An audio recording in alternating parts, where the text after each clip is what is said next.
সন্দেশখালীতে আদিবাসী তরুণীকে নির্যাতন ও খুনের তদন্ত, শীতে বাদ সাধবে নিম্নচাপ, আর কি কি? নমস্কার, আপনারা দেখছেন মুর্শিদাবাদ নিউজ সংবাদ। আজকের তাজা কয়েকটি খবর। উত্তর ২৪ পরগনার সন্দেশখালীর ন্যাজাট থানা এলাকায় ধর্ষণ করে খুনের অভিযোগ। মৃতার ঠাকুমা জাতীয় মহিলা কমিশনকে চিঠি দিয়ে সুবিচার দাবি করেছেন। পুলিশ ঘটনার তদন্ত করছে। হাত পা বাঁধা, কোমরেও বাঁধা ছিল ইট।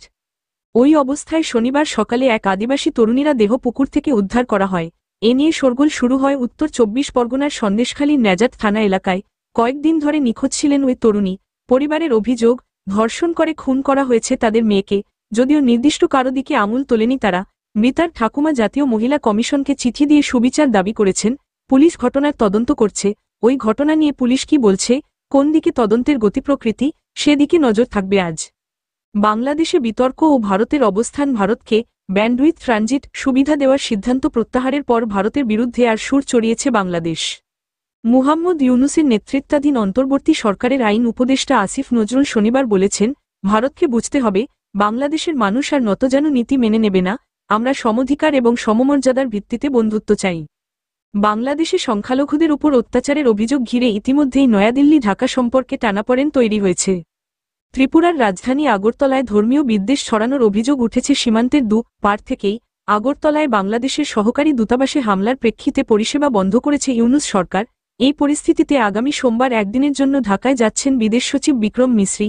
ভারত বাংলাদেশ বিদেশ মন্ত্রক পর্যায়ের আলোচনায় ফরেন অফিস কনসালটেশন সংক্ষেপে এফওসি যোগ দেবেন তিনি।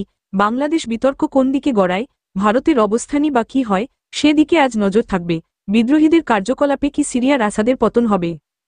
সিরিয়ায় কি শেষ হতে চলেছে বাশার আল আসাদের শাসনকাল?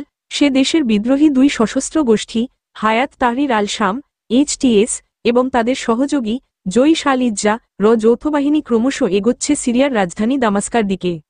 আজ সিরিয়ার পরিস্থিতি কোন দিকে গড়ায় নজর থাকবে সেদিকে। ইতিমধ্যেই ভারত সরকার সে দেশে থাকা ভারতীয়দের জন্য সতর্কবার্তা জারি করেছে। প্রয়োজন ছাড়া বাড়ির বাইরে না বেরোনো, সাবধানে চলাফেরা করা এবং নিজেদের নিরাপত্তা নিশ্চিত করা কথা বলা হয়েছে বিদেশ মন্ত্রকের সতর্কবার্তায়। সেই সঙ্গে সুযোগ থাকলে সিরিয়া ছাড়ার বার্তাও দিয়েছে নরেন্দ্র মোদী সরকার। আজ এই খবরে নজর থাকবে। শীতের আমেজে বাদ সাধল নিম্নচাপ, কোথায় কেমন বৃষ্টি? আলিপুর আবহাওয়া দফতর জানিয়েছে, দক্ষিণ পূর্ব বঙ্গোপসাগরের উপর নিম্নচাপ অঞ্চল তৈরি হয়েছে। অন্যদিকে উত্তর পশ্চিম ভারতে পশ্চিমী ঝঞ্ঝা রয়েছে। জোড়া ফলায় রবিবার থেকে রাজ্যের উত্তর থেকে দক্ষিণে সর্বনিম্ন তাপমাত্রা 2 থেকে 3 ডিগ্রি সেলসিয়াস বৃদ্ধি পেতে পারে। আজ উত্তরের কয়েক জেলায় হতে পারে বৃষ্টি। দার্জিলিংয়ে তুষারপাতের সম্ভাবনা রয়েছে, তবে আজ দক্ষিণবঙ্গের কোনো জেলায় বৃষ্টির সম্ভাবনা নেই। কলকাতা আন্তর্জাতিক চলচ্চিত্র উৎসবের পঞ্চম দিন 7 দিনের মধ্যে পঞ্চম দিন অতিবাহিত। 30তম কলকাতা চলচ্চিত্র উৎসবের আর 2 দিন বাকি। পঞ্চম দিন জমজমাট নানা ভাষার ছবিতে। অভ্যাগত তালিকায় ছিলেন প্রযোজক আলেজান্দ্রো গারবার বিশেচি, ছিলেন একাধিক বাঙালি পরিচালকও। আজকের মূল আকর্ষণ পরিচালক গৌতম ঘোষ, অভিনেতা মার্কো লিওনার্দি, পরিচালক পুলকিত তোমর প্রমুখ।